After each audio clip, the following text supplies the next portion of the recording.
Juan capítulo 11, desde el versículo 54 en adelante. Hoy vamos a estar culminando el capítulo 11 del libro de Juan. San Juan, capítulo 11. Y si me puede acompañar desde el versículo 54 en adelante, que dice así la palabra del Señor. Por tanto, Jesús ya no andaba abiertamente entre los judíos, sino que se alejó de allí a la región contigua al desierto, a una ciudad llamada Efraín, y se quedó allí con sus discípulos. Y estaba cerca la Pascua de los judíos, y muchos subieron de aquella región a Jerusalén antes de la Pascua para purificarse. Y buscaban a Jesús, y estando ellos en el templo, se preguntaban unos a otros: ¿qué os parece? ¿No vendrá a la fiesta? Y los principales sacerdotes y los escribas y los fariseos habían dado orden de que si alguno supiese dónde estaba, lo manifestase para que le prendiesen. Soberano Dios y amado Padre, tú que tienes el control por sobre todas las cosas, en este momento, Señor, te lo pedimos, que tú puedas tomar el control de nuestra mente y de nuestro corazón, para que tú nos muestres una vez más tu gloria a través de tu palabra, que vamos a estar realmente, Señor, escuchando y exponiendo en este momento, Señor. Oh Dios, quita la incredulidad de nuestra mente y nuestro corazón y pone en nosotros, Señor, humildad, fe a través de tu Espíritu y por sobre todo entendimiento de tu palabra. A ti la gloria por siempre. En el nombre de Jesús te oramos. Amén y amén. Hoy, como ya lo he mencionado, vamos a estar culminando el capítulo 11 del libro de Juan, que ya hemos tratado varias oportunidades, ya hemos mencionado sobre la resurrección de Lázaro. Y hemos aprendido bastante de este texto, cómo el Señor obró, cómo el Señor sigue obrando y cómo el Señor seguirá haciendo esa obra en la vida de aquellos de los cuales están todavía en las muertes espirituales, que el Señor va a ir llamando todavía a aquellos para darle vida después realmente de tener una vida de perdición en las muertes espirituales. Por eso hoy queremos compartir, y el tema de lo cual hoy quiero desarrollar con ustedes, la hora y la obra perfecto del Salvador.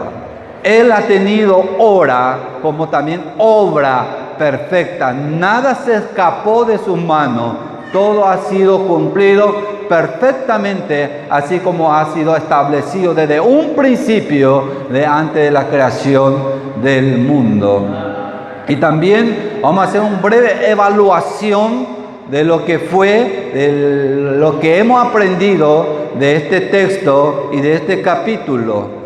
Según el versículo 4 del capítulo 11, este milagro que el Señor ha llevado a cabo fue para que el Hijo del Hombre sea glorificado. Ese fue el propósito de lo cual Dios permitió que Lázaro muriera.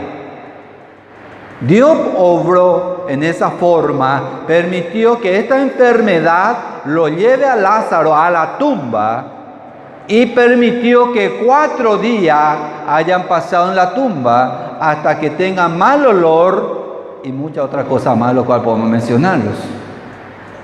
Él estuvo 4 días muerto, y donde el Señor con una voz potente lo llamó y lo sacó afuera, diciendo: Lázaro, ven fuera. Entonces ahí vemos también cómo el Señor ha obrado en nuestra vida. Después de que nosotros no solamente 4 días y me ya hecho el año manoma, algunos huereco 30, 40, algunos 20, de las muertes espirituales de donde el Señor nos rescató. Y no teníamos un buen olor en esa vida también, porque teníamos una vida completamente de perdición. Vivíamos una vida nauseabundo, de donde el Señor nos rescató, nos lavó a través de la sangre de Cristo Jesús y nos dio vida en Él. Y a través de esta obra suya, también muchos llegaron a creer en Él, según el versículo 45. Habla que después de este milagro, muchos llegaron a creer en Él. Como también siempre hay, como hemos mencionado, los dos grupos de por medio, los que creen y los que no creen. En medio de esos grupos, de esa multitud, también había algunos que, a partir del 46, que fueron a los judíos, a Jerusalén, de ese lugar, a avisar a los sacerdotes lo que Jesús acababa de hacer, diciéndole: vengo a comentarle a usted, vengo a contarle que Jesús acaba de levantar a un muerto. Entonces, en vez de que este mensaje sea bien recibido, los sacerdotes habían llevado justamente a una asamblea urgente. Llamaron a una asamblea rápido para tratar un tema candente de ese mismo día, o sea, misma situación, o sea que la situación que venía ya no muy favorable para ellos. Entonces trataron exclusivamente un tema de Cristo, tema de Jesús. Ya demasiados señales ya está haciendo este varón, ya demasiados milagros ya está haciendo este varón. En vez de mirar conforme a la luz de la Escritura, miraron solamente en ojo humano. Y eso le permite justamente a ellos desviar su ojo de lo que ya estaba establecido en el Antiguo Testamento. Y ya como hemos escuchado el domingo pasado, que Dios utilizó a su propio enemigo para que pueda justamente mencionar una palabra correcta, que era necesario que un hombre muera para que todos sean realmente salvos, que puedan recibir la salvación aquello que el Señor también ha preparado. Entonces era necesario que Jesús falleciera, era necesario para que se cumpliese la Escritura. Pero estas señales que ellos veían como una amenaza, Juan veía con otro ojo. Porque según el capítulo 20 del mismo libro, el libro de Juan, del capítulo 20, a partir del versículo 30, menciona la Escritura diciendo: hizo además Jesús muchas otras señales en la presencia de sus discípulos, las cuales no están escritas en este libro. No están escritos en este libro, pero estas se han escrito para que creáis que Jesús es el Hijo, que Jesús es el Cristo, el Hijo de Dios, y para que creyendo tenga vida en su nombre. Esa era la razón de estas señales, para que se vea en ello justamente que Jesús es el Hijo de Dios, que ellos reconociendo esto puedan realmente decir: este es el Cristo, este es el verdadero Cristo que nosotros estábamos esperando. Pero no aconteció eso, sino que le llevó a una asamblea urgente. Y ahí vemos la humanidad caída, el hombre caído sin Cristo. Esa es la manera de ver. Nosotros veíamos también así antes que Dios haya obrado nuestra vida. Veíamos todo negativo la cosa, y si veíamos como una parte del milagro, no veíamos para favor nuestro, sino que muchas veces decimos, este es para fulano, este es para fulana. No recibíamos para nosotros, porque ese es la mente caída o la mente de un hombre caído en pecado. Ya no puede llegar a glorificar al Padre. Ya no hay más ese camino libre para que nosotros podamos llegar libremente a glorificar al Padre. Porque este era para que el Hijo del Hombre sea glorificado, pero en esta ocasión fue que el Hijo del Hombre sea acusado, que el Hijo del Hombre justamente sean directamente ya llevados para la muerte. Pero eso había permitido Dios mismo.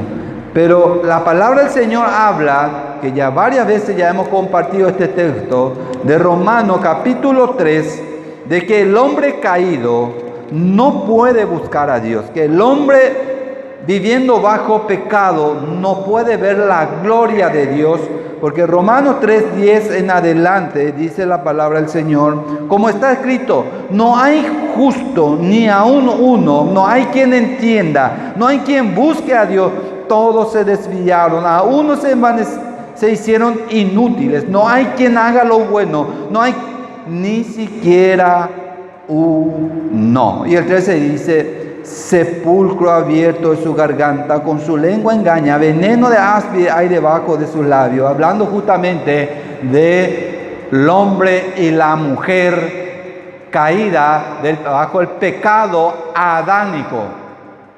No puede buscar a Dios.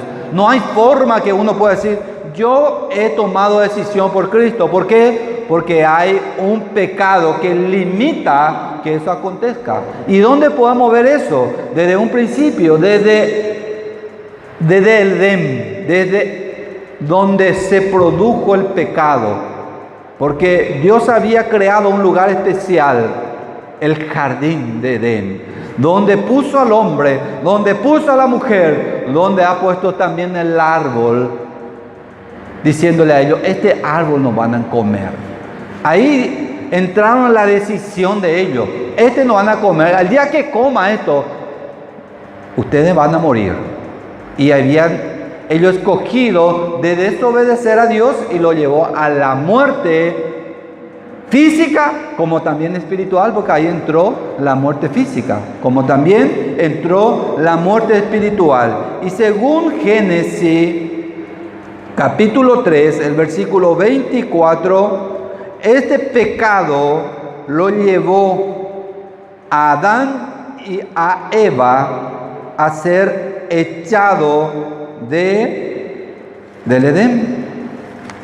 Fueron echados del Edén, dice el capítulo 3, el versículo 24 del libro de Génesis.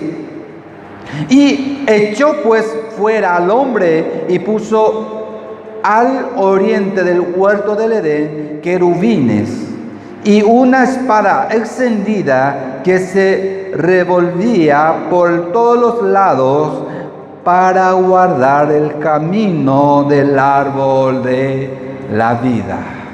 Ya no había forma que el hombre creado por Dios pueda volver a entrar a glorificar a Dios. Un lugar santo que Dios preparó para tener una comunión íntima con su creación, Dios guardó.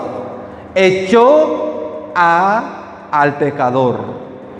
A Adán y a Eva puso querubines, puso espada extendida, tenía espada hendida, para que nadie realmente pueda entrar en ese lugar y que se pueda guardar, dice el árbol que estaba ahí. Entonces ya no había forma que el hombre caído vuelva otra vez a tener ingreso al jardín de Edén. Ya no puede ingresar al lugar santo o lugar especial que Dios ha creado. Ya no hay medio de ingresar en ese lugar. Ya Dios cerró, Dios ya no permite más. Entonces el ser humano caído ya no puede llegar a glorificar a Dios por su propio medio, por su propia decisión. Ya no tiene elección, más bien ya tiene condenación. Ya no hay una elección de mano de hombre desde que entró el pecado. Entonces, en la actualidad ya no hay elección en ese aspecto, pero vemos la misericordia de Dios como es tan grande a favor tuyo y a favor mío, a favor de aquello que el Señor también ha extendido por aquel su misericordia y su gracia, porque no han sido por sobre todo. Daja la enterobete añan de yara hoy pura juberecova ja o salvaba. Daja enterobete, sino que a lo que Él quiere salvar, a quien Él realmente ya desde un principio ya ha dicho, justamente va a recibir mi gracia. ¿Por qué? Porque en Romanos capítulo 9, ya que estamos en Romanos, dice la palabra del Señor cuando Pablo le hizo recordar a los romanos de lo que ya estaba escrito en el Antiguo Testamento, en Romanos 9:15, que Pablo le hizo recordar a ellos en Éxodo 33:19, donde dice, pues a Moisés dice, cuando Dios le dijo así a Moisés, tendré misericordia del que yo tenga misericordia y me compadeceré del que yo me compadezca. Entonces, vemos que el Señor salva a quien Él quiere salvar. No es lo que la persona toma decisión en Cristo, así como tomó decisión de darle vida a Lázaro. Y solamente a Lázaro lo resucitó de entre los muertos en ese momento. Porque Él estaba ahí y esta muerte fue justamente para que el Hijo de Dios sea glorificado.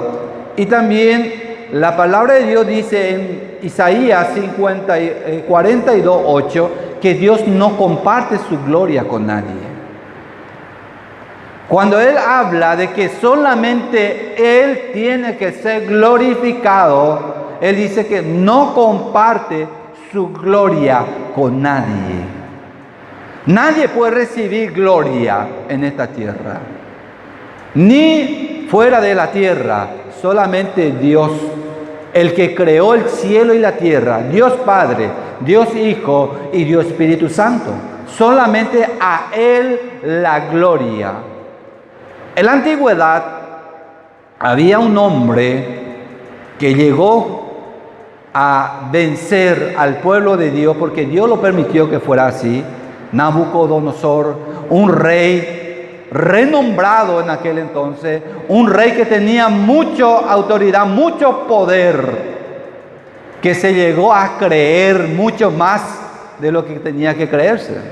Él creía ya se creía Dios en su posición de que estaba.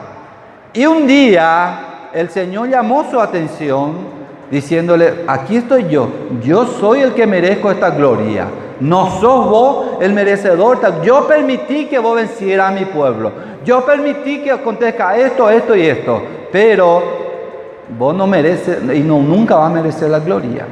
Entonces Él se empezó a agrandarse en gran manera, y la palabra de Dios habla en Daniel capítulo 4, a partir del versículo 30 en adelante, de que Dios lo castigó, Dios llamó su atención, Dios le corrigió a Nabucodonosor, convirtiéndole de animal.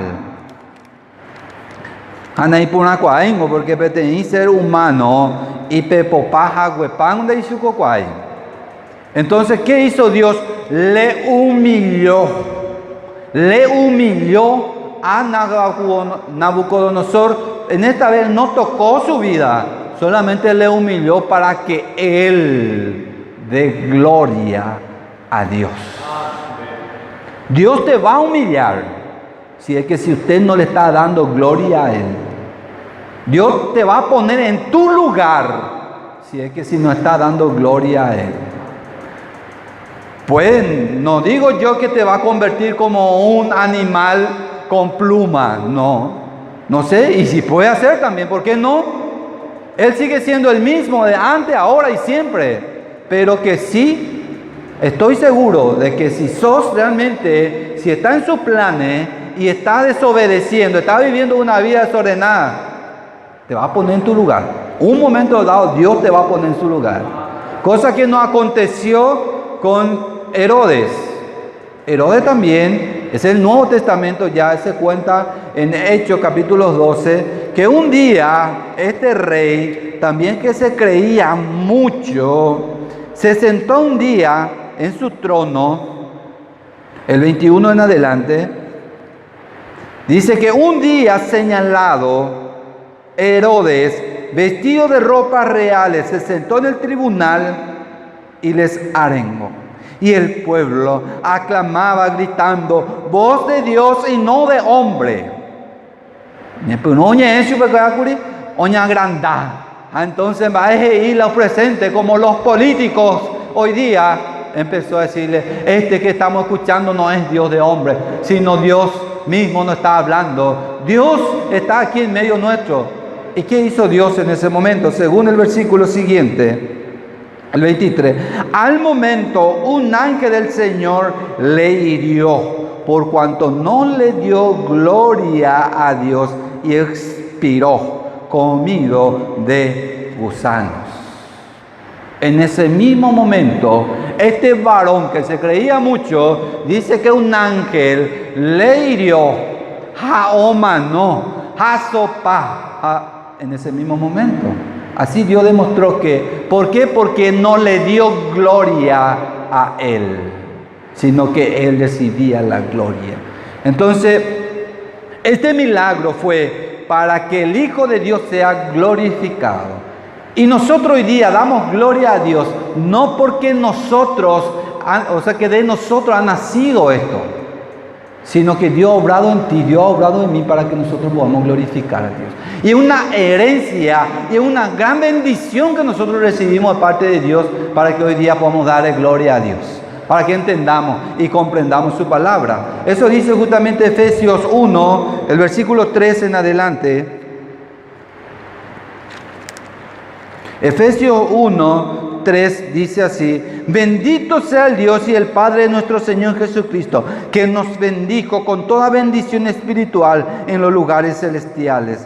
Y el versículo 11 y 12, y él asimismo, y en él asimismo tuvimos herencia, habiendo sido predestinado conforme al propósito del que hace todas las cosas según el designio de su voluntad, a fin de que seamos para la alabanza de su gloria, nosotros lo que primeramente esperábamos en Cristo.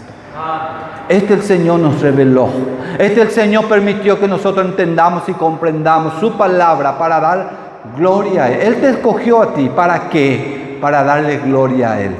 Hemos sido escogidos para la alabanza de su gloria. Y eso implica nuestro vivir diario, nuestra forma de expresar, nuestra forma de comportarnos, nuestra forma de muchas veces demostrar lo que hemos aprendido de la palabra del Señor. Porque la palabra del Señor dice que por su fruto lo conoceréis. Y esta es la razón que el hombre, en vez de glorificar a Cristo, de este milagro, empezaron a mirar con otro ojo. Y el Hijo de Dios tenía su hora perfecta. Su obra era perfecta. Tenía su hora perfecta. Entonces, él veía que la situación no le estaba favoreciendo en ese momento. ¿Y qué hizo? Ahí nos lleva directamente a nuestro texto, el versículo 54 del libro de Juan, capítulo 11, donde dice, por tanto, Jesús ya no andaba abiertamente con los judíos. Ya no iba en de cuera continuamente. Ya andaba de bema y pero en Hawái o en de cuera. Sino que en esta vez se apartó. Salió del medio de ellos porque no le favorecía el ambiente. Entonces se apartó de ese lugar y se fue a la tierra de Efraín, dice la palabra del Señor. La tierra de Efraín, norte de Jerusalén, a unos 25 kilómetros, más o menos quedaba, según la historia bíblica, de Jerusalén, la tierra de Efraín. Diríamos de aquí a Itaúa. Se retiró de aquí a Itaúa para que el ambiente que estaban aquí no sea realmente un ambiente candente, sino que él se fue con su discípulo esperando su hora perfecta para después regresárselos. Ese es lo que él estaba haciendo. Porque en el siguiente texto que habla, el 55, que ya se estaba acercando la Pascua de los judíos. Entonces de esa tierra empezaron ya a subirse los varones. ¿Para qué? Para purificárselos. Para purificárselos. Porque había una práctica que los judíos hacían, que ellos no podían venir directamente de su valle a ir directamente detrás de la fiesta, sino que tenía que primero llegar en un lugar, tenía que lavarse bien las manos, los pies, tenía que, una forma de decir, bañárselo ahí, porque venía de un pecado, de muchas cosas que ellos hacían incorrectamente, tenía que venir a purificarse ahí, estar preparado para después entrar a la fiesta judía, que era la Pascua. Pero esta Pascua que ellos estaban esperando no era la Pascua, lo mismo que va de siempre que va a ser. O preparar llegarme que le llove a mí, entonces para hacer su sacrificio, para comer, para llevar y comer en familia, recordar lo que estaba escrito y el mandato de Dios para con su pueblo. Pero esta Pascua iba a ser una Pascua perfecta, una Pascua completamente diferente de la práctica de ellos. Como dice justamente Juan 1:9, cuando Juan Bautista le vio a Jesús pasando por ahí, dijo: este es el Cordero de Dios que quita el pecado del mundo. Entonces el Cordero de Dios que quita el pecado del mundo fue a la tierra de Efraín, ahora esperando su hora. ¿Y cuál era la práctica que ellos hacían?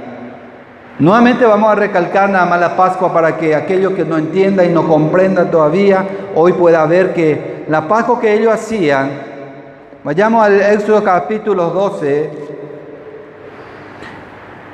el versículo 14, había un mandato del Señor que dice: y este día os será en memoria, y lo celebraréis como fiesta solemne para Jehová durante vuestras generaciones, por estatuto perpetuo lo celebraréis. ¿Y qué fue lo que pasó en aquel entonces? Dios estaba a punto de liberar a su pueblo de la esclavitud que ellos estaban viviendo en Egipto, ya que los demás señales que Dios había enviado contra los egipcios no pudo convencer al duro corazón de Faraón. Entonces Dios mandó decir a su pueblo que maten un corderito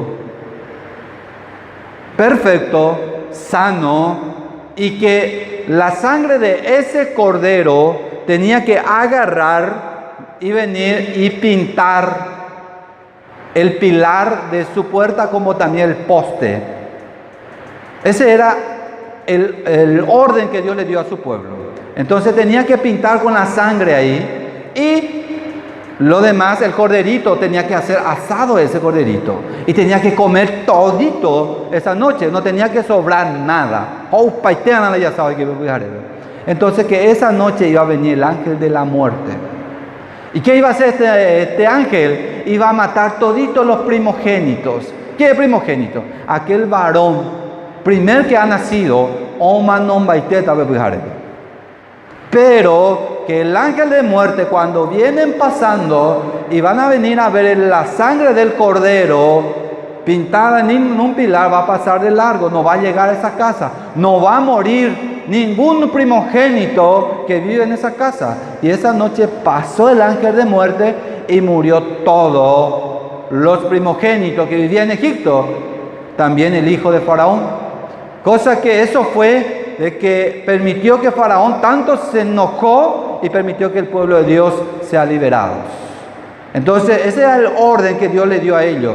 Esta noche yo le voy a liberar a ustedes por medio de esto, pero esta práctica van a ser hasta que yo diga ya ha sido cumplido. Y eso fue lo que pasó en Cristo Jesús. Ellos venían arrastrando años practicando justamente la Pascua. La Pascua no es como hoy día escuchamos fiesta de Pascua. Pero farro ya por la mitad.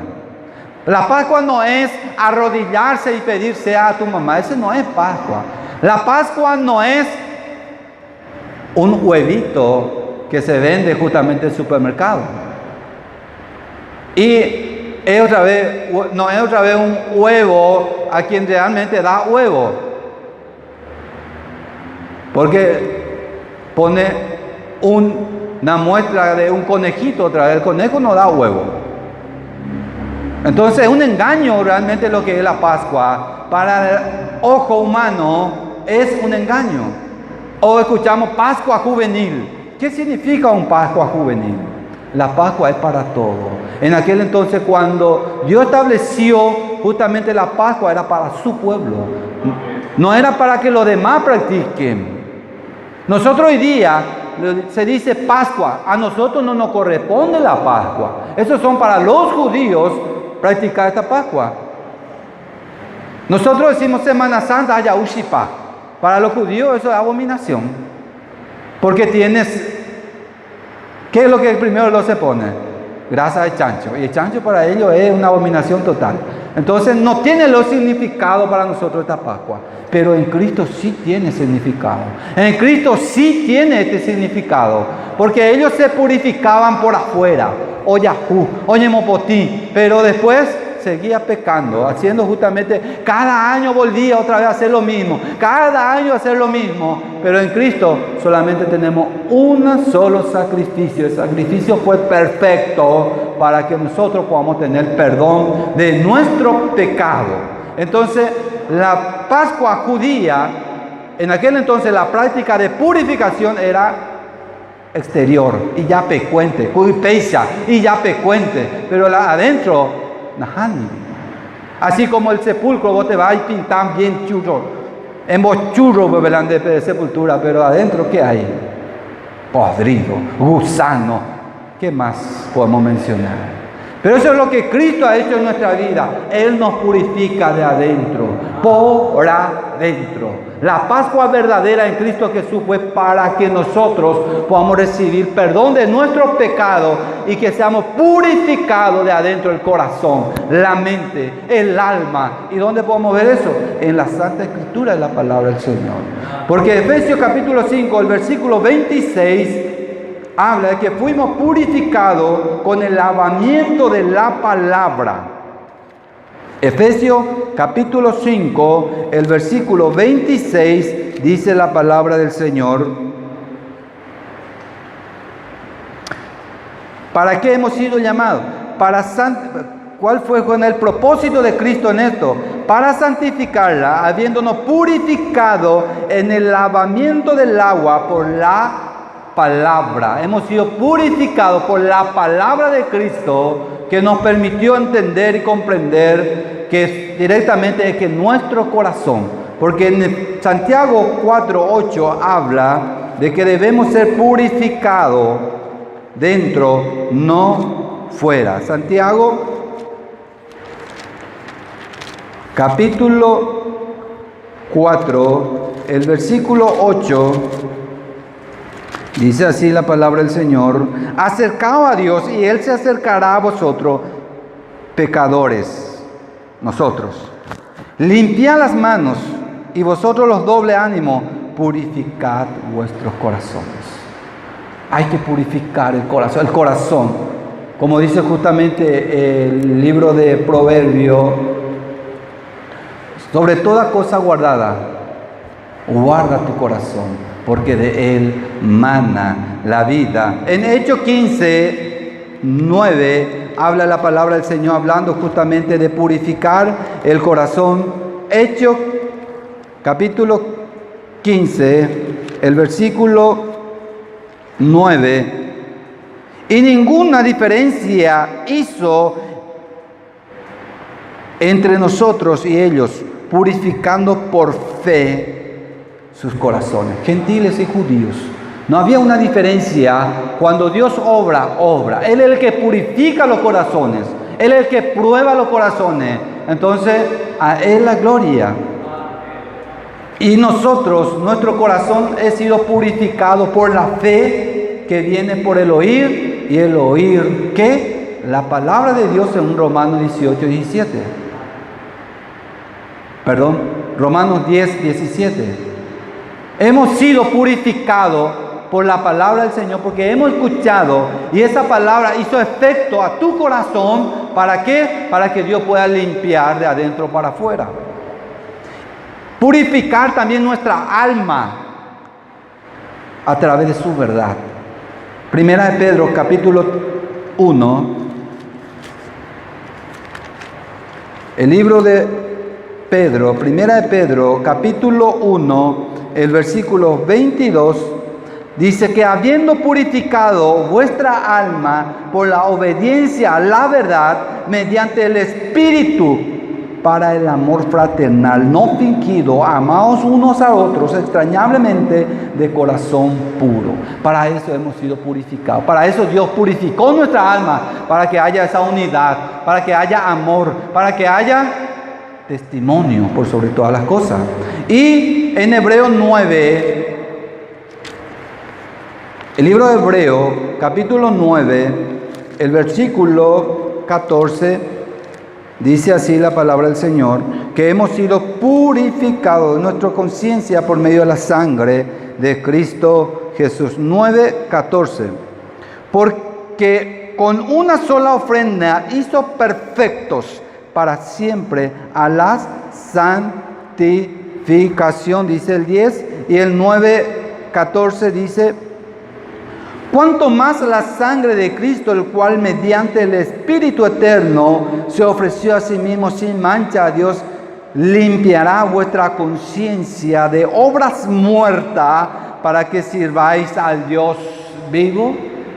Entonces vemos cómo el Señor obra, cómo purifica el Señor. Primeramente nos has lavado a través de su palabra, nos ha purificado nuestro corazón a través justamente porque hemos oído su palabra y nos ha purificado para que le honremos a Él, que vivamos la verdad y que también tengamos una conciencia limpia a través de la sangre de Cristo Jesús. Eso vemos que eso es la manera que el Señor obra en nuestra vida. Nos purifica para que nosotros podamos vivir, que el exteriormente se pueda reflejar en nuestra vida de lo que somos de adentro. Yo como hijo, como hija de Dios, debo cuidar mi apariencia. Por eso hoy vine bien peinado. Debo cuidar mi apariencia para que los demás puedan decir, en realidad, mira un poco, este realmente se viste bien como verdaderamente uno tiene que vestirse. Como varón yo no puedo venir con musculoso mostrando mi músculo porque yo me quiero mostrar. O vengo justamente con un short, quiero mostrar realmente los pelos de mis piernas. Como mujer debo vestir justamente adecuadamente para justamente glorificar a Dios. No tengo que vestir para los demás, tengo que vestirme para Dios. Entonces, mi cabello debe ser para Dios. Todo lo que hago, como dice justamente Primera de Pedro, capítulo 3 en adelante, hablando de mujeres, ¿cómo es lo que tiene que vestirse una mujer? Vayamos un poco a ver. Primera de Pedro, capítulo 3, el versículo 1 en adelante, dice así la palabra del Señor. Asimismo vosotras mujeres, está sujeta a vuestro marido, para que también los que no creen la palabra sean ganados sin palabra por la conducta de su esposa, considerando vuestra conducta casta y respetuosa, y nuestro atavío no sea el externo, peinado ostentoso, de adorno de oro o de vestido lujoso, sino interno, el de corazón en el incorruptible órgano de un espíritu afable y apacible que os dé grande estima delante de Dios. Eso sea nuestra. Y nosotros los maridos, cuidemos también nuestra esposa, para que realmente eso se pueda llevar a cabo. Entonces, volviendo otra vez, la apariencia física es bueno también. La derecha, Julián va a ir necatita, neneta. ¿Por qué? Porque nos está cuidando también de lo que es una apariencia física. Y eso te puede llevar a una enfermedad. Si no te está bañando 3, 4, 5 días, te va a empezar a agarrar roncha o lo que sea. Nemo en bata. ¿Por qué? Porque también es bueno también la apariencia física. No estoy diciendo que es malo justamente tener que limpiar nuestro físico fuera, porque eso es nuestra responsabilidad. El Señor nos ha limpiado internamente, por nuestra responsabilidad es cuidar, porque este es templo de Dios, templo del Espíritu Santo. Y si nosotros no le cuidamos a esto, si le metemos cualquier cosa a nuestro cuerpo, cosa que no le corresponde, hay un texto que dice que Dios va a destruir este templo. 1 Corintios capítulo 3, el versículo 17, dice la palabra del Señor, que si nosotros no le cuidamos al templo del Espíritu Santo, que es nuestro cuerpo. 1 Corintios capítulo 3, el versículo 17 dice, si alguno destruyere el templo de Dios, Dios le destruirá a él o a ella. Porque el templo de Dios, el cual sois vosotros, santo es. Hemos sido llamados para realmente santidad, una vida pura, una vida de santidad. Y si estamos viviendo una vida de pecado y este cuerpo no valoramos, el Señor va a destruir. Sí o sí va a ser destruido este cuerpo, va a ir bajo tierra. Hoy hemos sido creados polvo y polvo volveremos. Pero el Señor levantará de ahí y le dará nuevo cuerpo a ese cuerpo. Y uno irá con él y otro irá para el infierno.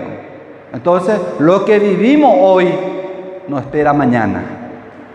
Lo que hoy somos, seremos mañana. Si hoy estamos viviendo una vida desordenada, el infierno nos espera. Si hoy estamos viviendo justamente una vida que no va conforme a la palabra del Señor, el infierno nos espera.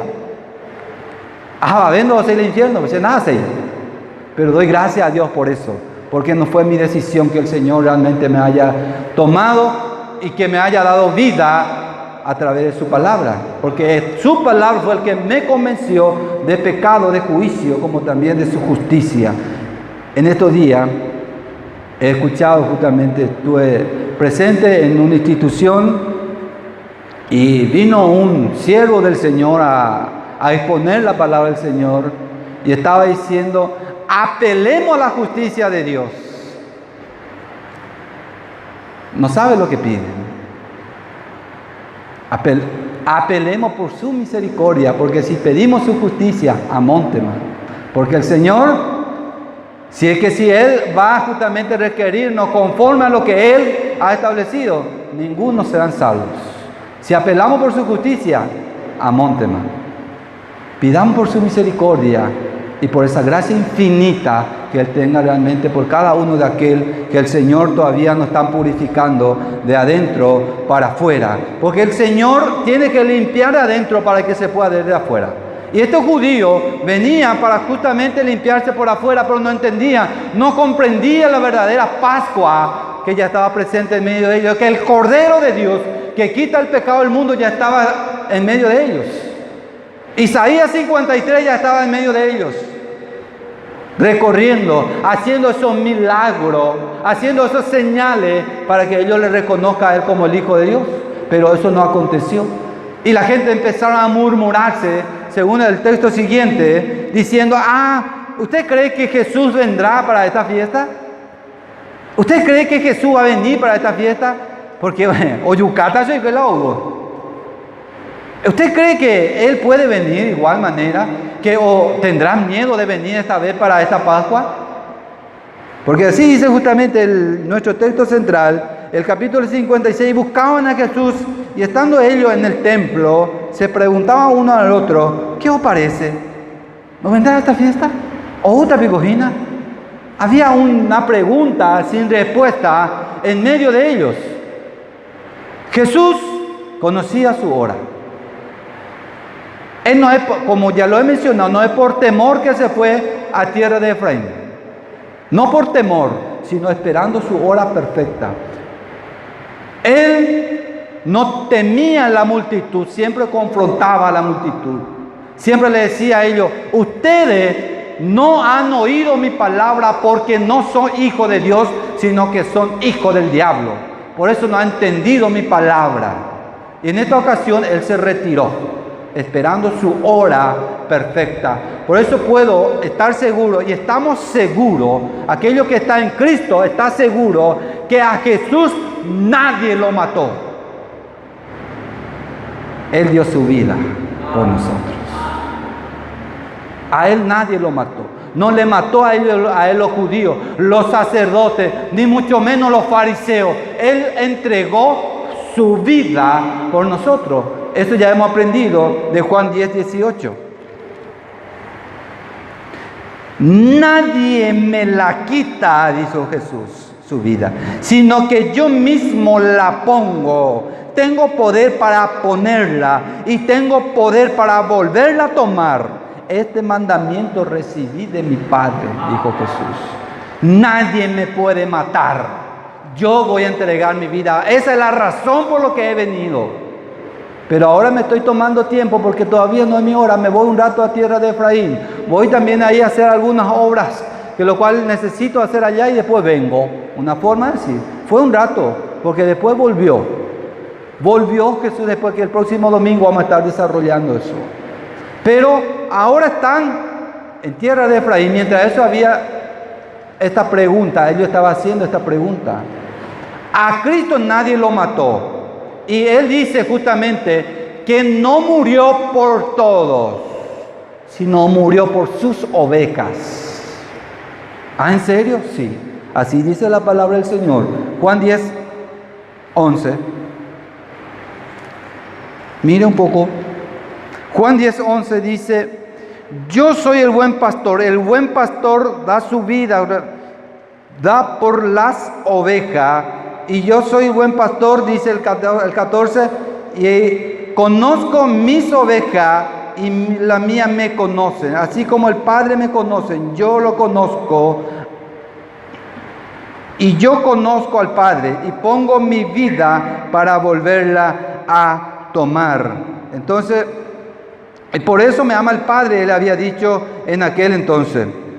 Y el 27 dice, mis ovejas oyen mi voz y yo la conozco y me siguen y yo doy vida eterna y no perecerán jamás, ni nadie lo arrebatará de mi mano. Entonces, Él dio su vida por su oveja. ¿Para qué? Para proteger, para cuidar, para alimentar, para animar y también para que puedan crecer y que puedan testificar por Él y para Él. Y aquello que realmente está en Él es su verdadero amigo, porque Él dio su vida por sus amigos, según Juan 15:13. Dice, nadie tiene mayor amor que este, que uno ponga su vida por su amigo. Vosotros sois mi amigo si hacéis lo que yo os mando. ¿Sos amigo del Señor? ¿Estás haciendo lo que Él te ha mandado a hacer? Él dio su vida por ti, para que realmente seas su amigo. A pesar que los fariseos, que los profetas, o sea que los escribas, fariseos, saduceos y los sacerdotes estaban contra de Él, Él no temió por esto, porque Él estaba esperando su hora perfecta. A Él no le causa miedo esta amenaza. Ya varias veces ya le quisieron matar, pero todavía no era su hora. Salió en medio de ellos y se fue. Pero esta vez va a venir, pero ya va a venir para dar su vida. Ya no va a venir justamente para salir otra vez en medio de ellos, sino que ya va a venir para entregar su vida por amor tuyo y por amor mío. Por eso Él dice que Él se despojó de su trono para esta causa. Él se despojó para venir, para dar su vida. No es que a Él realmente se le trajo. Él dice, se despojó a sí mismo, tomando forma de siervo, se humilló a sí mismo, para que nosotros hoy día entendamos y comprendamos su palabra. Nadie puede impedir que Cristo muriera. En ese tiempo nadie podía impedir. Pedro le dijo, Señor, cuando él decía que vamos a estar desarrollando brevemente también, cuando él dijo, Señor, cuando él había dicho, es necesario que yo vaya y me van a agarrar, me van a matar, pero yo voy a volver a resucitar. Él dice, no, nadie te va a matar, nosotros estamos aquí. Jesús le dijo, apartado de mí, hacedores de maldad, apartado de mí, está siendo tomado del diablo, el diablo está en ti y estás queriendo justamente impedir que esto acontezca, que esto va a acontecer, Pedro, esto va a pasar, porque es necesario que eso acontezca. Era necesario que Jesús muriera y era necesario que Él resucite para que nosotros podamos tener vida en Él. Dios permite que su propio adversario esté uniéndose para esta causa. Los saduceos, los fariseos no se llevaban. Un grupo creía sobre la resurrección, otro grupo no creía. Los sacerdotes tenían un principio, según ellos bíblico, pero no veían. Pero en esta ocasión se unieron los tres grupos, fariseos, los sacerdotes, los saduceos, todos se unieron para una causa, para matarle a Jesús. Pero Dios permitió que pase eso. Y eso es la razón que nosotros los cristianos, aquellos que están en Cristo, no deben y no tienen que temer para defender su fe y su principio bíblico. Pero debe vivir para eso. Escobean a la operaná.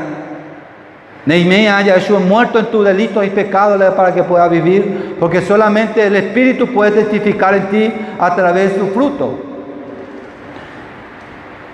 Cuando la reforma empezó, había un hombre de lo cual marcó la diferencia, que fue Martín Lutero, porque en aquel entonces el catolicismo era el único que tenía la verdad conforme a su pensamiento, cosa que Dios le reveló a Martín Lutero que no era la forma correcta. Entonces él empezó a ver la palabra del Señor de otro ojo, porque en esta vez ya veía con ojos espirituales, no con ojos carnales. Y él creía que la salvación era por gracia, no por obra. Y la gracia era un regalo inmerecida de parte del Señor. Y que no era por indulgencia, que no era que yo acumulaba puntos para recibir la salvación. Iba al contra de la práctica romana. Entonces, un momento dado, a él se le llamó a una asamblea grande, para entender nuestro propio idioma. Se convocó una asamblea grande donde había cardenales, papas, reyes, emperadores, en eso, todos los acanguazú estaban ahí, todos los gobernantes, todos los que tienen poder estaban ahí. Y se le convocó a él para que viniese justamente a eso. Y él no temió, no tuvo miedo de la advertencia humana, ni mucho menos de la advertencia demoníaca, sino más bien cuando le citaron que se presentase a la dieta de Worms para retratarse, para que él pueda renunciar su creencia en medio de estos cardenales de contra la Iglesia Católica, a él se le advirtió del peligro que le esperaban ahí.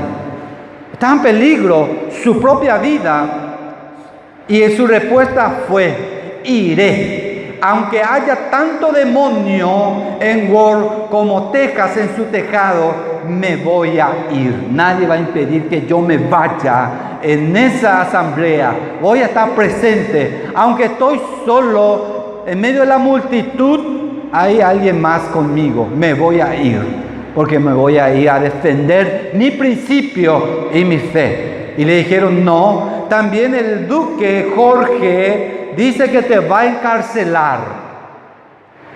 Y dice que cuando se le dijo que eso, él dice, aunque llueva, duque, iré en ese lugar. Nadie me puede impedir. Entonces, cuando eso pasa, él sabía que su llamado en Cristo era de verdad. Era realmente de una obra sobrenatural que estaba encima de él. Que esa palabra que él estaba dando no era de carne, sino del Espíritu Santo que estaba en su vida. Cada uno de nosotros debemos también saber y valorar nuestro llamado en Cristo Jesús. Porque hemos sido llamados. El cristiano no debe temer de las circunstancias ni de la consecuencia de lo que uno le puede llevar a defender los principios bíblicos, sino que uno debe temer a no llevar. Eso sí debe temer. Defender tu fe, eso sí tiene que llevar a temer. Jesús nunca temió para dar su vida por nosotros. Él nos purificó para que nosotros testifiquemos de Él. Él hizo su obra perfecta en nuestra vida. En su hora perfecta hizo nuestra vida. A algunos le llamó en 20 años, a algunos le llamó en 15 años, a otros quizás le haya llamado a 12 años, a otros en 30 años, a otros 40, a otros 50, a otros a punto de morir. Su hora fue perfecta y su obra fue perfecta para que uno pueda recibir su gracia infinita del Señor. Pablo era un hombre también, del momento que el Señor ha obrado en su vida, no temió de defender su fe. Él estaba viviendo justamente en Cristo, que él decía, para mí la muerte es ganancia, pero vivir es Cristo. Ese era su principio. Mi vivir es Cristo, pero si muero, va a ser para la gloria de Dios. Y a él le había llamado la atención cuando él quería venir en Jerusalén, porque era necesario que él pase ya por Jerusalén. Él quería venir para conversar con los demás, la obra de Dios que Dios estaba haciendo. Le dijeron, no te vayas, porque si te vas ahí te van a encarcelar. No te vayas. Pero él decía, me voy a ir. Y cuando estaba viniendo ya, el capítulo 21 del libro de Juan, el versículo 10, habla que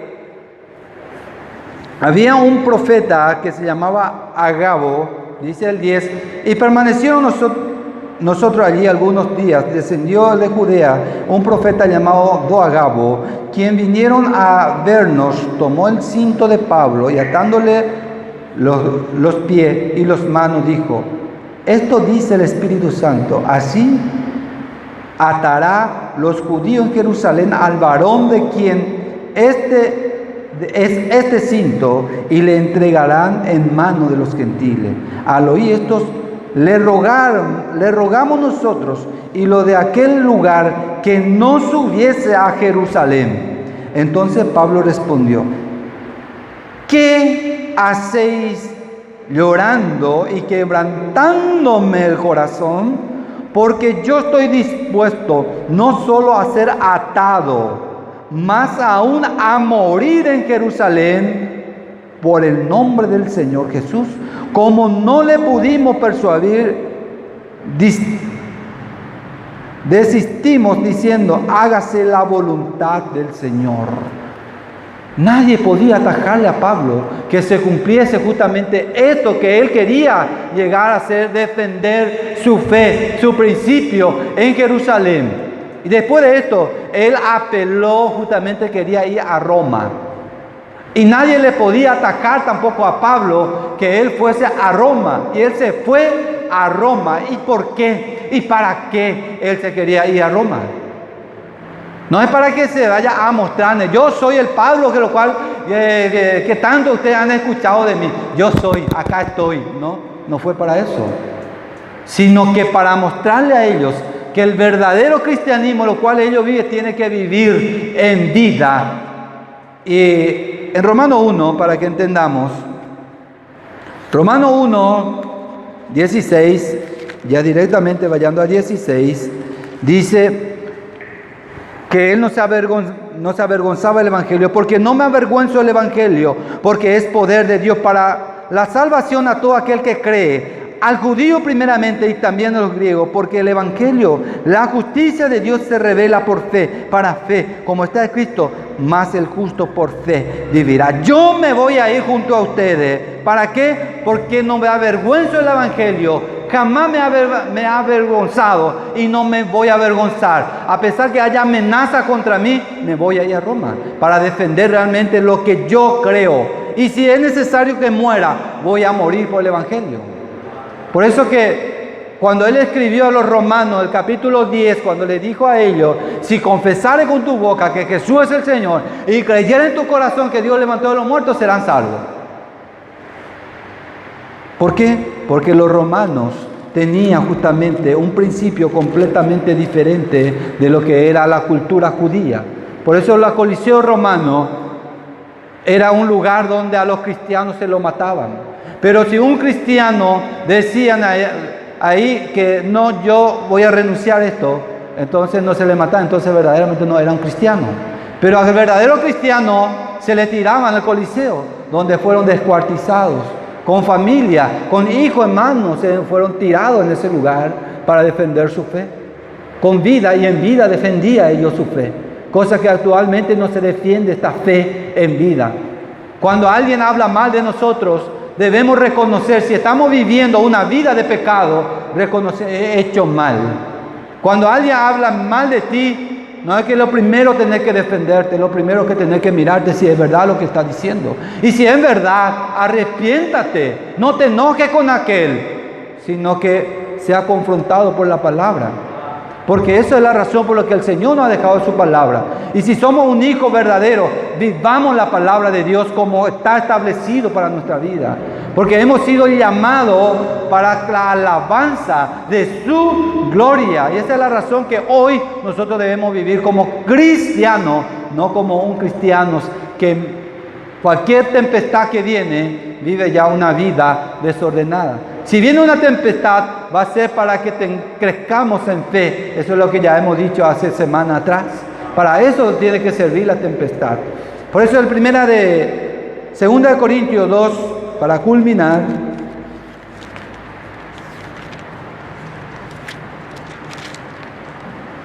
el versículo 14 en adelante habla de que nosotros debemos ser triunfantes en Cristo. No podemos vivir una vida de pecado siendo ya llamados para la alabanza de su gloria. El Señor ha obrado en ti en hora perfecta, en su obra perfecta, para que a Él le glorifique con tu estilo de vida. Para eso hemos sido llamados. Dice el 14 en adelante, el 2 Corintios capítulo 2, más a Dios gracia, el cual nos lleva siempre en triunfo en Cristo Jesús por medio de nosotros, manifiesta en todo lugar el olor de su conocimiento, porque para Dios somos grato olor de Cristo en lo que se salvan y en lo que se pierden. A esto ciertamente olor de muerte para muerte, y aquel olor de vida para vida, y para esta cosa, ¿quién es suficiente? Pues no somos como muchos que medran falsificando la palabra de Dios, sino que con sinceridad, como de parte de Dios y delante de Dios, hablamos en Cristo. Estamos viviendo esta vida, mis queridos hermanos y hermanas presentes. Estamos viviendo esta vida de defender, si somos un olor fragante donde estamos, en tu trabajo, en tu familia primeramente. Ahí empieza el primer ministerio, mis queridos hermanos y hermanas presentes. Ese es el lugar donde vos tenés que mostrar que sos verdadero hijo de Dios e hija de Dios en tu familia. No lo de afuera, aquí, en mi hogar debe empezar. Yo como varón debo vivir como el sacerdote del Señor en mi hogar. Y como esposa, realmente debo honrarle a Dios, ser una ayuda idónea verdadero también. Y como hijos, obediente a Dios, por sobre todo. Si soy desobediente a Dios, voy a ser desobediente a mis padres. Entonces aquí empieza para después. Si estamos oliendo mal en nuestra casa, ¿cómo vamos a oler bien afuera? Un perfume no soluciona el problema si no te bañas. En tu hogar debe justamente empezar todo para que después puedan fluir los otros lados. Entonces, vivamos estos tiempos en la palabra del Señor. Y solamente en Cristo Jesús podamos tener esto. Solamente honrándole a Cristo Jesús podamos tener una vida de santidad. Podemos siempre glorificar a Él. Porque fuera de Cristo hay muerte. Fuera de Cristo hay condenación. Fuera de Cristo espera el infierno, para hablar realmente en nuestros propios idiomas. En Cristo tenemos vida y vida en abundancia. Entonces vivamos en Cristo Jesús. Y si estamos viviendo una vida desordenada y hoy el Señor nos quebranta diciéndole, tenés que ser un olor fragante, arrepiéntate. Está a tiempo. Porque 1 Juan capítulo 1:9 dice, si confesamos nuestro pecado, Él es justo para perdonar y limpiarnos de toda maldad. Entonces, si estamos viviendo bajo pecado, pidamos perdón a Dios. Y si estás siendo quebrantada desde hace unos días atrás, pero no estás arrepintiendo, arrepiéntate hoy. Y Dios te dará vida hoy. Si Dios te está llamando hoy, escucha su voz. Porque solamente su voz te va a sacar de la sepultura, de tu muerte físico, espiritual, porque estando muerto espiritualmente, te espera la muerte eterna de físico también. Entonces, honremos a Dios, glorifiquemos a Dios nuestro estilo de vida y que siempre hablemos en verdad, de verdad y de la verdad, porque solamente la verdad nos dará libre y libre en Cristo Jesús. Oremos. Señor, tú que libertas al alma que está bajo pecado, a esta hora, Señor, te exaltamos a ti, Señor, porque tu palabra, el que realmente nos has dado hoy para liberarnos de ese pecado que nos sigue justamente llevando a una vida desordenada, Señor. Padre, te clamamos, Señor, que ese Espíritu Santo que está en nuestro corazón siga haciendo esa obra maravillosa en nuestra vida para que te honremos a ti, testifiquemos de ti para la alabanza de tu gloria, Señor.